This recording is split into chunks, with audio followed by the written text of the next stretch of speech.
नमस्कार। हिंदवी स्वराज के सूरमा सेना नायकों की चर्चा से उनके जीवन वृत्त को स्मरण कर उससे प्रेरणा और स्फूर्ति लेकर आज के समय में भी भारतीय स्वाधीनता की रक्षा और चुनौतियों का सामना कर विश्व महाशक्ति बनने की दिशा में युवा शक्ति सन्नद्ध हो सकती है। यही इस वीडियो श्रृंखला का मूल उद्देश्य भी है। प्रारंभ से ही शिवाजी महाराज की सेना की कमान नेताजी पालकर ने संभाली हुई थी, जिन्होंने अपने दायित्व का इतनी अच्छी प्रकार निर्वाह किया, इतना प्रबल पराक्रम दिखाया कि लोग उन्हें दूसरा शिवाजी कहने लगे। किंतु मिर्जा राजा जय सिंह की कुटिल व्यूह रचना ने गुल खिलाया और जिन दिनों शिवाजी महाराज आगरा में कैद हुए, उस दौर में नेताजी पालकर को बीजापुर के सुल्तान की चाकरी में जाना पड़ा। शिवाजी महाराज जब कैद से निकलने में सफल हो गए, तब नेताजी पर सबसे ज़्यादा गाज गिरी और उन्हें मुसलमान होना पड़ा। किंतु जैसे ही मौका मिला, वे मुगलों का साथ छोड़कर वापस अपने शिवाजी महाराज के पास आ पहुँचे। शिवाजी ने भी उन्हें अपनाने में देर नहीं की और दोबारा हिंदू बनाकर अपने ही कुल की एक कन्या से उनका विवाह करवाकर उन्हें समाज मान्यता भी दिलवा दी। नेताजी पालकर के बाद मराठा सेना के सरनौबत बने प्रतापराव गुर्जर ने भी अतुलनीय पराक्रम का प्रदर्शन किया और सालेहर में फंसे अपने लोगों को बचाने के लिए उनके नेतृत्व में पहली बार छापामार युद्ध के स्थान पर मुगल सेना को सीधी लड़ाई में न केवल करारी शिकस्त दी गई, बल्कि इखलाक खां सहित 30 बड़े मुगल सरदारों को बंदी भी बना लिया गया। औरंगजेब इस पराजय से इतना दुखी हुआ कि 3 दिन तक दरबार में भी नहीं गया। प्रतापराव ने 1673 में पन्हाला, पारली, चंदनवंदन किले जीतने के बाद अप्रैल 1673 में बीजापुर से 54 मील दूर उमरनी में बीजापुर के सरदार बहलोल खां को घेर लिया। भूख प्यास से तड़पती बीजापुरी सेना ने दया की भीख मांगी। बहलोल खां ने कसम खाई कि फिर कभी मराठों पर शस्त्र नहीं उठाऊंगा। प्रतापराव को दया आ गई और उन्होंने बहलोल की प्रार्थना स्वीकार कर उसे छोड़ दिया। जब शिवाजी महाराज को ज्ञात हुआ तो वे बहुत नाराज हुए। सारी सेना छोड़ दी, यहाँ तक तो ठीक था, लेकिन बहलोल को क्यों छोड़ दिया? उसे बंदी क्यों नहीं बनाया? किसकी आज्ञा से ऐसी संधि की? उन्होंने सरनौबत प्रतापराव से जवाब तलब किया और साथ ही स्पष्ट कह दिया, अगर बहलोल का वादा झूठा निकला तो उससे निपटे बिना फिर मुझे सूरत न दिखाना। जैसा शिवाजी महाराज का अनुमान था, बहलोल ने तैयारी कर मराठों पर दोबारा हमला कर दिया। मर्माहत प्रतापराव को 24 फरवरी 1674 को जब एक पहाड़ी दर्रे में बहलोल के होने की सूचना मिली, तो उन्होंने आव देखा ना ताव और बिना आगा पीछा सोचे अपने मुट्ठी भर सैनिकों के साथ उस पर आक्रमण कर दिया। बदले की आग ने उन्हें उन्मत्त कर दिया था। उनका साहस देखकर बीजापुरी सेना भी चकित थी, लेकिन इतनी बड़ी सेना के सामने ये थोड़े से सैनिक कितनी देर ठहरते। छत्रपति ने सरनौबत से कहा था, बहलोल खां का झंझट दूर किए बिना मुंह न दिखाना और अपने स्वामी की इच्छा का पालन करने में उन्होंने अपने प्राणों की बलि दे दी।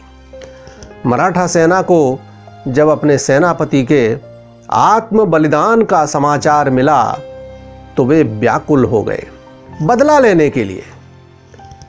प्रताप राव की जगह आनंद राव ने संभाली और टूट पड़े बहलोल की जागीर पर। उसे तो जमकर लूटा ही।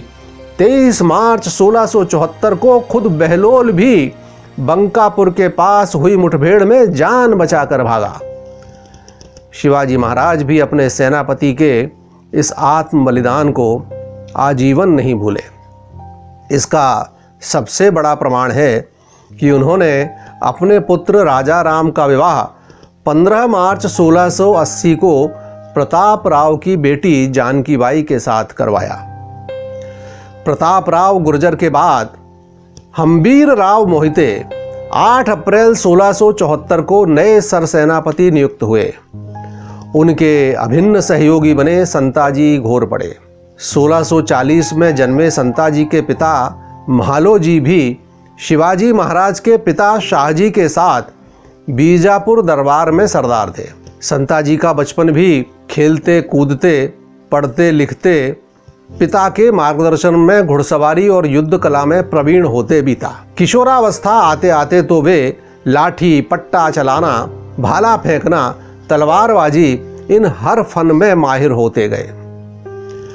इन नए नायकों ने नर्मदा पार कर अपनी धमक दिखाते हुए बुरहानपुर को लूटा और उसके बाद अपना रुख कर्नाटक की ओर किया। कर्नाटक में इनका सामना मुगल सरदार हुसैन खान व उसकी 10,000 की प्रचंड फौज से हुआ, किंतु इन नरवीरों के सामने वे ठहर नहीं पाए। हुसैन खान को पकड़ लिया गया और 3 मार्च 1679 को कोप्पल किला और बहादुर बिड़ा किला भी जीत लिया गया। किंतु उन्हीं दिनों शिवाजी महाराज के बड़े पुत्र संभाजी बादशाह औरंगजेब की कुटिल चालों में फंस गए। संभाजी राजे की मां सईबाई का उनके बचपन में ही स्वर्गवास हो गया था। मातृविहीन संभाजी के स्थान पर विमाता सोयराबाई अपने पुत्र राजा राम महाराज को शिवाजी का उत्तराधिकारी बनाना चाहती थी। दादी का स्वर्गवास, पिता की व्यस्तता और विमाता का व्यवहार, परिस्थिति कुछ ऐसी बनी कि संभाजी पिता को भी अपने विरुद्ध समझने लगे। कुछ समय के लिए उनका विवेक नष्ट हो गया और वे मुगल सेनापति दिलेर खां की बातों में आ गए। उन्हें तुरंत 7,000 मनसब प्रदान कर दी गई और उनके नेतृत्व में सतारा जिले के भूपालगढ़ पर हमला हुआ। किलेदार फिरंगोजी वरसाला बड़े धर्म संकट में फंसे। तोपें चलाते हैं तो युवराज की जान भी जा सकती है। नतीजा यह हुआ कि भूपालगढ़ पर भगवा के स्थान पर चांद तारे वाला हरा निशान लहराने लगा। युवराज के सामने अनेक मराठा सैनिकों को मौत के घाट उतारा गया। अपनी आंखों के सामने अपने ही बांधवों को मरते देखकर संभाजी को बेहद पछतावा हुआ और वे एक दिन मुगल छावनी से निकल गए। मराठा टुकड़ियां तो आसपास उनका ही इंतजार कर रही थीं। युवराज सकुशल पन्हाला पहुंचा दिए गए, लेकिन नाराज महाराज शिवाजी ने उन्हें वहां नजरबंद कर दिया और संताजी घोरपड़े के बुजुर्ग पिताश्री मालोजी घोरपड़े को संभाजी की देखभाल के लिए नियुक्त किया। हिंदवी स्वराज्य के भावी कर्णधार संभाजी के मन में राष्ट्र सर्वोपरि, धर्म सर्वोपरि का भाव भरने का गुरुतर दायित्व अब महालोजी के सर पर था, जिसका बहुत कुशलतापूर्वक ही उन्होंने निर्वहन किया। जब जनवरी 1680 में छत्रपति शिवाजी महाराज की पन्हालगढ़ में संभाजी से भेंट हुई तो वे उनमें हुए परिवर्तन को देखकर महालोजी से बहुत प्रसन्न हुए।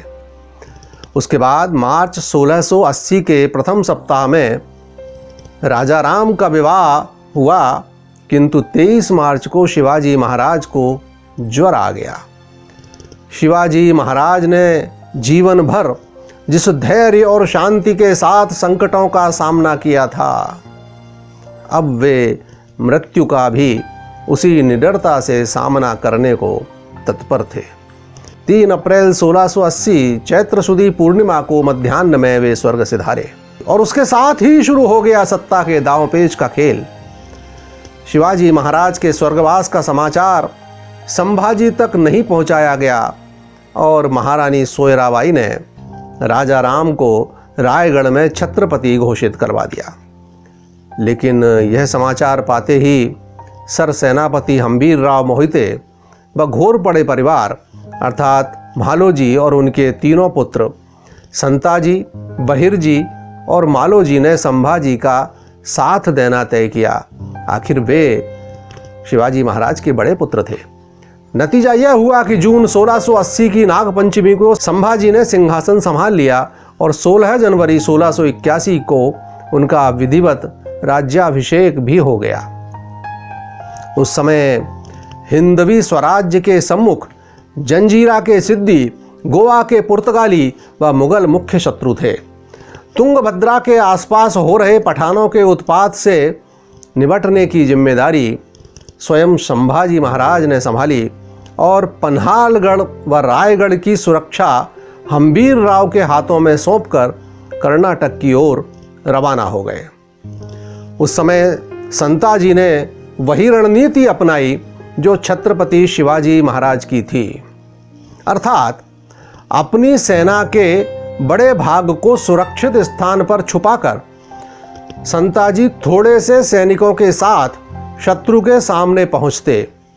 पठानों को लगता, अरे संताजी जैसे सेनापति को जिंदा पकड़ा जा सकता है, जिंदा पकड़ने का अवसर है। वह उनका पीछा करते और डर कर भागने का अभिनय करते हुए संताजी उन्हें वहीं ले पहुंचते जहां उनकी सेना छुपी हुई होती थी। बस फिर क्या था, हर हर महादेव, जय शिवाजी, जय भवानी का निनाद और शत्रु सेना का विनाश। 3 महीने के अंदर ही कोप्पल से तुंगभद्रा तक का पूरा क्षेत्र शत्रु रहित हो गया। छत्रपति संभाजी राजे ने प्रसन्न होकर संताजी को खूब शाबाशी दी और भरपूर इनाम इकरार भी दिया। संभाजी के बढ़ते प्रभाव की जानकारी पाकर बादशाह औरंगजेब ने अपने सेनापति कासिम खां को बड़ी सेना के साथ दक्षिण भेजा। मुगल सेनाएं तूफानी बादलों की तरह दक्षिण पर छा गईं। कुतुब शाही और आदिल शाही तो उस झंझावात में ठहर ही नहीं पाईं। केवल मराठा ही उनके मार्ग के प्रमुख अवरोधक थे। बीजापुर का सरदार रुस्तम खान मुगलों से मिल गया और इस सम्मिलित शक्ति ने सतारा पर चढ़ाई कर दी। उनके साथ हम्बीरराव के नेतृत्व में भीषण युद्ध हुआ मराठों का और रुस्तम खान की करारी हार हुई। लेकिन हम्बीरराव भी युद्ध में गंभीर घायल हुए और दिसंबर 1687 को स्वर्ग सिधारे। महाराज संभाजी को अतीब दुख हुआ। संताजी उस समय कर्नाटक में व्यस्त थे, अतः महाजी पान संबल को सर सेनापति नियुक्त किया गया। नमस्कार।